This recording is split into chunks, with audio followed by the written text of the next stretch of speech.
Uy, pasok ka ba sa aming bahay? Huwag kang mahiya. Wala naman si mama at papa eh.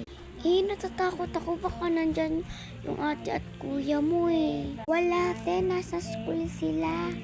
Sure ka? Nasa school sila? Diba Monday? Pag umaga lang tayo. Ay, oo nga. Ano ulit grade mo? Ako grade 5 na eh. Wow, parang hindi tayo magkakaklase ah. Siyempre grade 5 na din ako. Ay, tara, pasok na ako ah. Tara na. Di ba favorite mo si Lucky? Ano ba nangyari kay Lucky? Namatay na siya kanina lang umaga. Hala, si Baby Lucky. Bakit naman siya namatay?